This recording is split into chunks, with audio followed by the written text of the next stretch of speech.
Bem-vindos ao meu canal, eu sou Águida Silva e eu tô aqui hoje com mais um vídeo de ensino.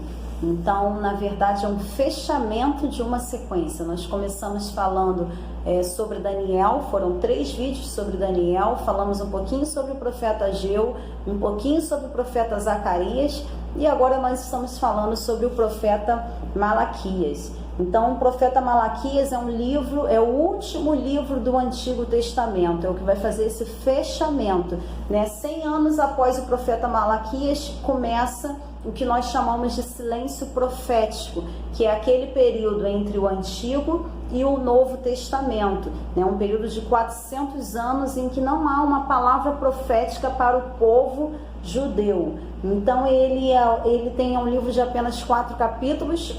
Se a gente for ver na classificação dos livros bíblicos, ele é um livro que está incluído no grupo dos profetas menores, que são aqueles profetas que têm os livros com poucos capítulos. A gente vai ver que Malaquias ele é contemporâneo a Esdras e Neemias. Então, o contexto da pregação de Malaquias é esse contexto histórico de Esdras, que está fazendo aquela repaginação do templo, e de Neemias, que está ali liderando o povo na reconstrução dos muros de Jerusalém, aquele período pós-exílio.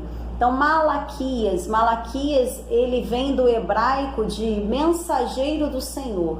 Então, na verdade, o profeta Malaquias, ele é de fato um mensageiro do Senhor. Ele vem como um mensageiro exortando, advertindo o povo. Ele vem alertando em relação à condenação à apostasia. Então, ele vem falar sobre a rejeição que estava acontecendo no povo judeu. Então, a apostasia vem do termo grego apostasis, que significa estar longe. Então era muito mais do que estar longe da igreja, muito mais do que estar longe de Deus, mas era uma negação clara da fé, uma negação clara da lei. Eles estavam deixando de lado o cumprimento daquela lei, além de deixar de lado o cumprir de boca para fora, né? A gente vai ver que as ofertas não eram mais as primícias, as melhores, mas era aquela que tinha,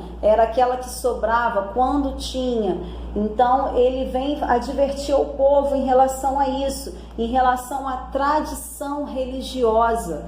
Então o que acontece? 100 anos após Malaquias vem o silêncio profético com domínio grego. Então Daniel viu aquele domínio grego com uma razão muito forte, aquela besta com 4 cabeças. Então a razão muito forte, então uma razão que anulava a fé, e Malaquias vem advertir ao povo em relação a isso, a essa tradição religiosa. Ele vem fazer um resgate à seriedade do relacionamento com Deus, o quanto era sério, princípios que eram elementares na lei de Moisés que estavam deixando de ser cumpridos, né, ou estavam sendo cumpridos de qualquer jeito, como a oferta, o dízimo, o ensino, o divórcio. Então ele vem tratar de princípios elementares, princípios bíblicos que estavam deixando de ser vividos, né? E além de Malaquias vir com essa exortação, além de ele vir com esse tom de dialética, né, com esse confronto através de perguntas e respostas, Malaquias, no finalzinho do seu livro, se a gente for ver nos últimos versículos, ele ainda faz uma profecia a respeito do mensageiro do Senhor, do mensageiro do Messias, aquele que viria com a unção de Elias preparar o caminho para o reino de Cristo. Então ele vem profetizar a respeito de João Batista.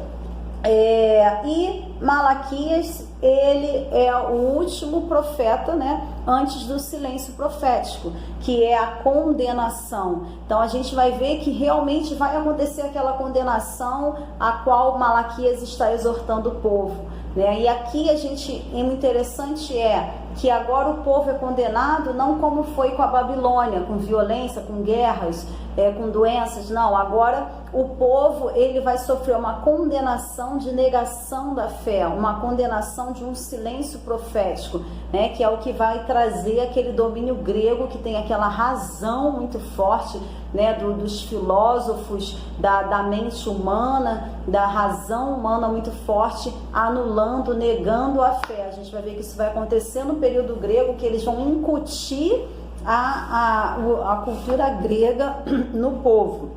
Inclusive, esse período do silêncio profético é o período em que vai ter a tradução dos livros hebraicos, né, para o grego, é onde vai surgir a Septuaginta, que é aquela tradução grega dos livros bíblicos.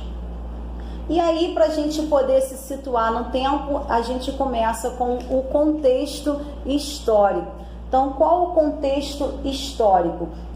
Eu resolvi fazer uma rápida passagem desde o início da monarquia. Então, a gente tem o Reino Unido de Israel em 1051 a.C. Então, a gente tem as 12 tribos de Israel lideradas por um único rei, Saul, Davi e Salomão. Até que em 930 esse reino é dividido em dois. As 12 tribos de Israel, anteriormente governadas por um único rei, elas passam a ser governadas por dois reinos, é o reino dividido. Então nós temos o reino norte, né, que é de Jeroboão a Oséias, que é o reino com 10 tribos ficaram no Império Norte, e Jeroboão a Oséias, que não são da dinastia de Davi, vão liderar essas 10 tribos até 722 a.C., quando a Síria invade o Reino Norte, na Samaria, e leva para o cativeiro assírio essas 10 tribos.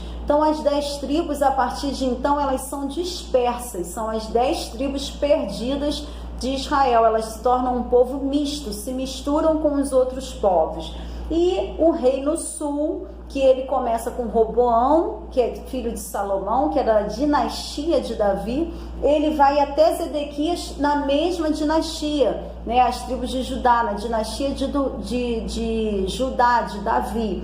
E ela vai até 586 a.C., quando vem a Babilônia com Nabucodonosor, invade Jerusalém, destrói Jerusalém e leva o povo para o cativeiro babilônico.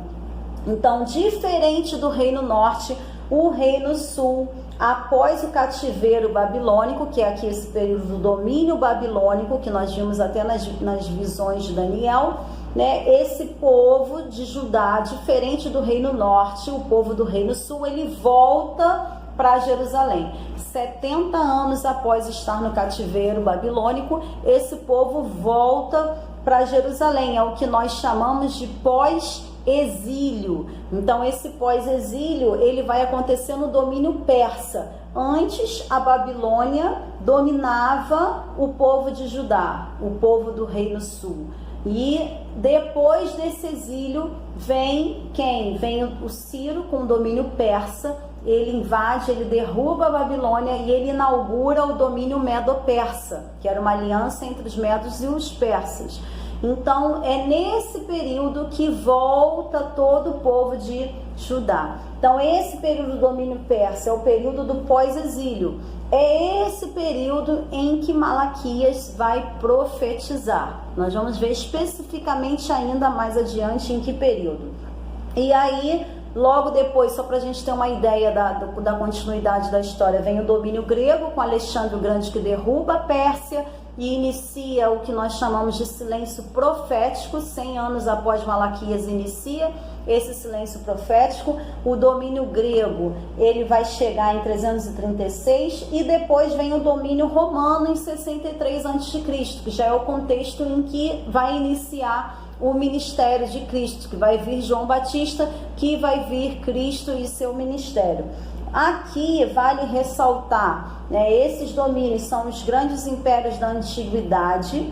Vale ressaltar que aqui, entre o domínio grego e o domínio romano, em 164 a.C., houve uma revolta nos judeus contra os gregos. Então, na Palestina, na região ali da Palestina, de Jerusalém, durante o período grego, no finalzinho, houve a revolta de judeus, começando com os sacerdotes, e os judeus eles voltaram a dominar sobre a nação deles. Então, em 164, por quase um século, eles dominaram, os judeus dominaram em Jerusalém o seu povo. Porém, em 63 a.C. vem o Império Romano e, de novo, ele toma conta da Palestina e do governo naquele lugar.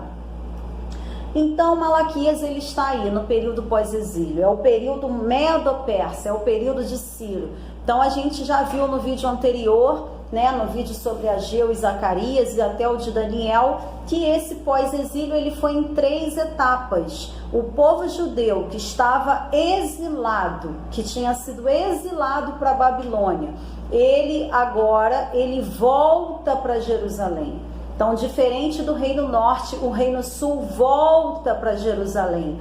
Então, como que eles vão voltar? Em 3 etapas. No início, Ciro emite decretos autorizando essa volta do povo, e a primeira leva de judeus, com mais ou menos 50 mil judeus, eles vão voltar em 538 a.C., liderados por Zorobabel. Vão reconstruir o templo físico, e em 458 a.C. é quando Esdras volta com a segunda leva. Então, aqui já no período de Assuero, aqui já começa o período de Ester. Então, é esse período aqui que volta a segunda leva, e a terceira leva no período de Neemias, em 444 a.C. Então, Esdras vai voltar para repaginar esse templo, e o Neemias vai voltar para liderar essa reconstrução do muro. Então, Malaquias ele está aqui nesse período, ele vai profetizar entre 425 e 418, no período do reinado de Artaxerxes I. Então, depois de Ciro se sucedeu uma série de reis persas, e é no governo de Artaxerxes I, logo depois ali de Esté, que vem, que Malaquias vai estar profetizando sobre esse povo. E aí a gente agora entendendo historicamente que momento que o povo judeu está vivendo, nós vamos ver o livro de Malaquias, a exortação de Malaquias. Eu fiz aqui um esboço do livro. Se a gente for pegar o livro, a gente vai perceber que Malaquias, ele vai falar ele vai falar em 3 tempos, Ele vai falar no passado, logo no início, nos primeiros versículos, nos primeiros 5 versículos, ele vai falar sobre o amor de Deus no passado, a gente vai ver mais especificamente como adiante.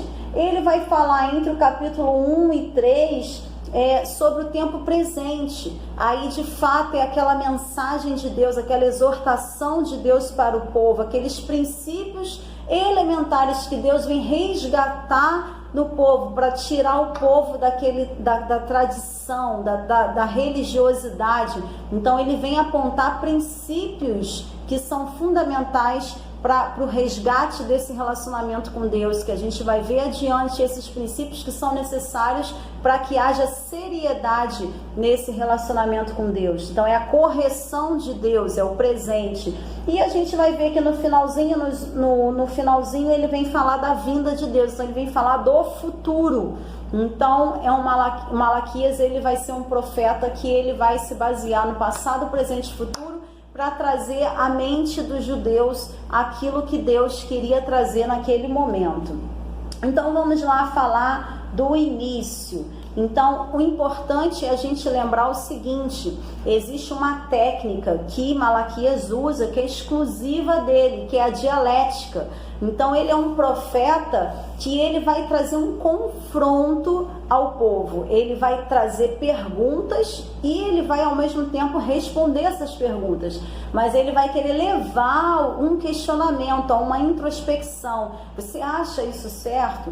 Você acha que é certo você separar para Deus aquilo que está te sobrando e não as primícias, que era aquilo que era de melhor? Você acha certo você repudiar se Deus odeia o repúdio? Então ele vai ser um profeta que vai usar a dialética. Então ele começa lá no início, logo nos 5 primeiros versículos, falando da nação de Israel. Ele vem comparando, né, as tribos de Israel. Ele vem falando de Jacó e Esaú. Então o que acontece?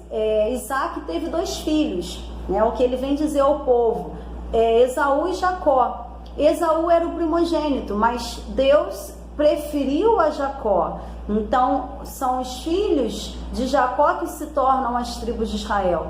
E por que ele vem fazer essa comparação, dessa preferência? Porque Jacó deu origem ao povo de Israel, as 12 tribos de Israel, e Esaú deu origem aos edomitas. Então o que acontece? Ambos, tanto Jacó quanto o povo de Israel, quanto os edomitas, eles foram atacados pelo cativeiro babilônico. E o que acontece? Por causa da misericórdia de Deus, esse povo regressa. Então Deus, com a sua preferência pelo seu povo, ele resgata aquele povo, ele torna possível que o povo retorne a Jerusalém, que o povo reconstrua as suas origens, que o povo reconstrua o seu posicionamento como povo de Deus, como povo, como cultura. E ao mesmo tempo, os edomitas, eles não tiveram isso. Então, o que ele faz? Ele tenta fazer essa analogia para mostrar para eles na hora. Vocês estão vendo lá os edomitas, eles estão espalhados, eles estão dispersos, eles foram extintos como povo. Eles não têm mais essa caracterização de povo, enquanto que nós, israelitas, pela preferência de Deus por nós, pela misericórdia de Deus por nós estamos nos levantando, nós nos levantamos de novo, nós conseguimos nos reunir depois de espalhados pelo cativeiro, nós conseguimos nos reunir enquanto povo. Então ele faz essa analogia para fazer essa exortação à apostasia. Olha, se a gente continuar assim, Deus vai vir com a sua ira sobre nós. Se a gente continuar assim como nos outros povos, a gente vai perder esse amor de Deus, que Deus tem por nós, esse amor que Deus tem por nós. Então ele vem falando do passado em relação ao amor de Deus.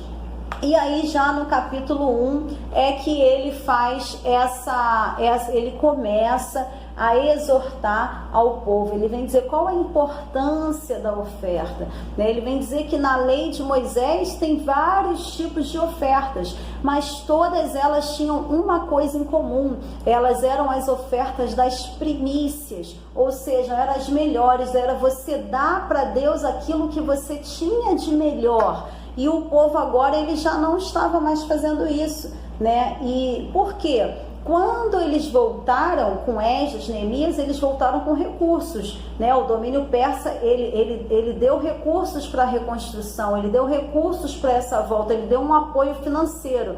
E agora eles estavam vivendo um aperto financeiro, eles estavam vivendo uma crise financeira. Quando eles entraram nesse momento de aperto, em que eles não tinham mais recursos, eles começaram a dar para Deus não o que era melhor. Eles começaram a dar para Deus aquilo que sobra quando davam.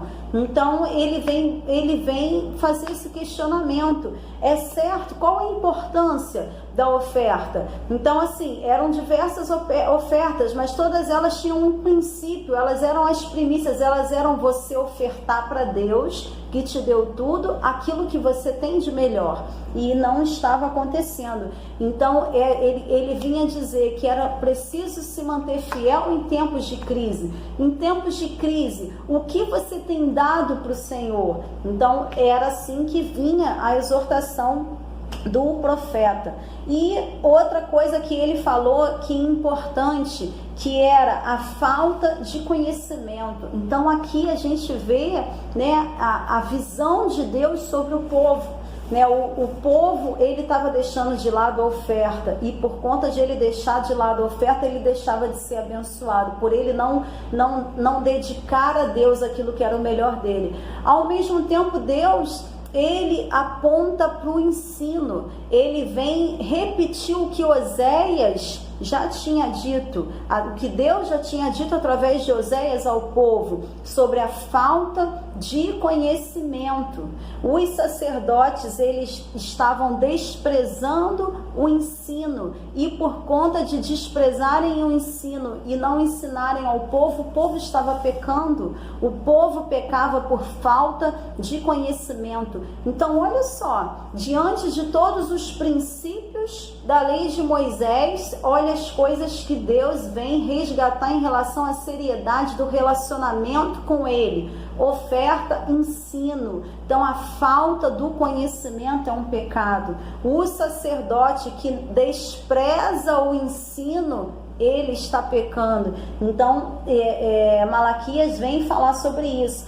Além disso, ele vem falar do divórcio. Então, o que estava acontecendo naquele povo? A lei de Moisés, ela abria certos precedentes para o divórcio.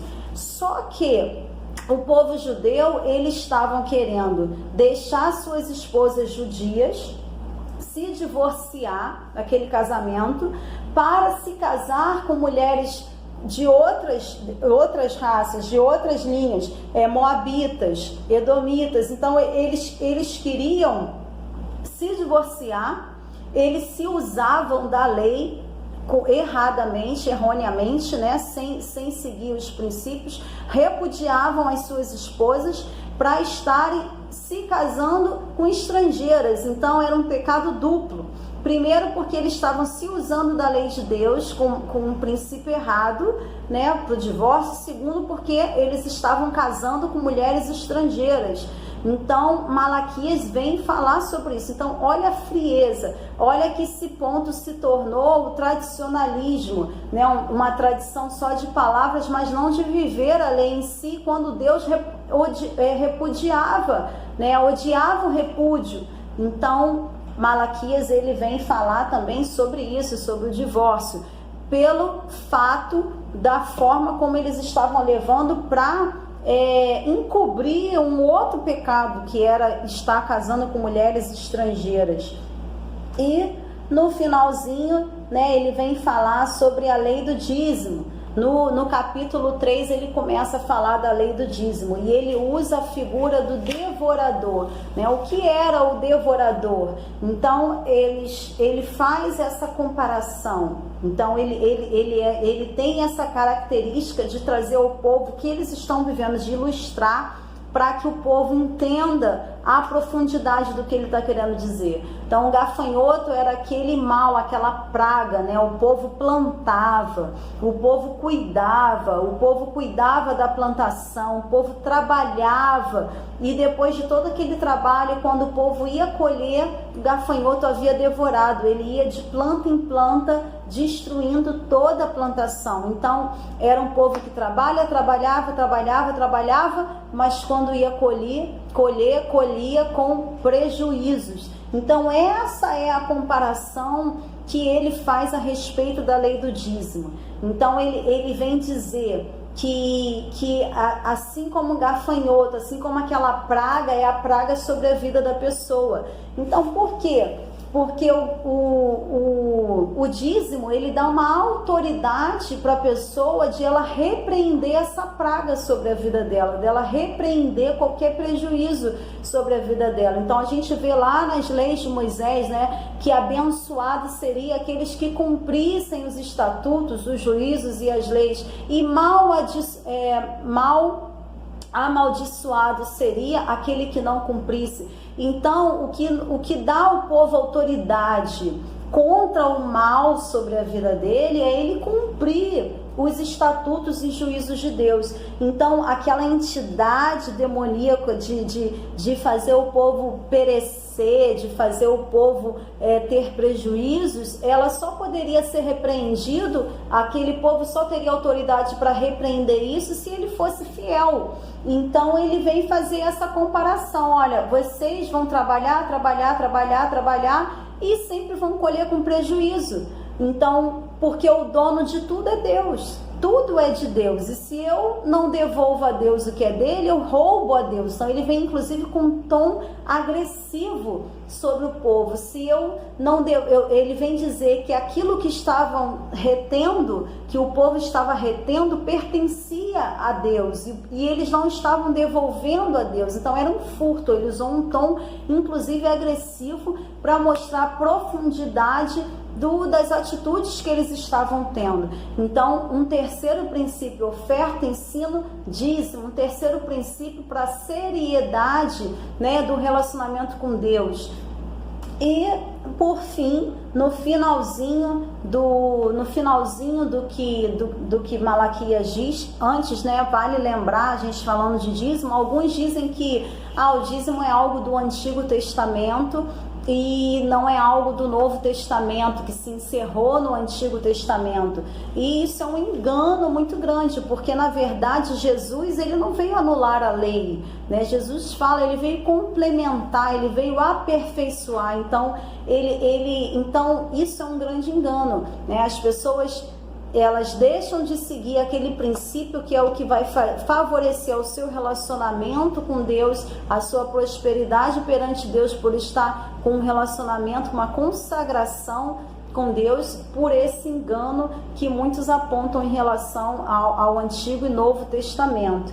Então, no capítulo 3 e 4, né, já no finalzinho, ele vem começar a falar da promessa de João Batista, né? Ele vem falar sobre a unção de Elias, e é um outro engano também, porque ele não vem dizer que é o Elias, não é o Elias que vai vir na forma de João Batista, não, é alguém que vem como a unção de Elias. Então, João Batista, ele nasceu, Elias foi arrebatado, Elias já tinha sido arrebatado, e naquele tempo, né, da promessa, veio João Batista. João Batista, ele veio na unção de Elias, veio como Elias, aquele cara que se vestia diferente, aquele cara que falava pesado, que vinha com uma exortação, arrependei-vos, o reino está próximo. É aquele cara que vinha afrontando as tradições religiosas, raça de víboras. Então ele afrontava as tradições religiosas,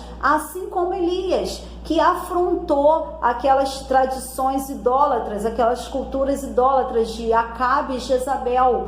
Então Elias, ele veio com essa unção, com essa autoridade de afrontar a idolatria, de afrontar a cultura idólatra de Acabe, de afrontar a cultura idólatra de Jezabel.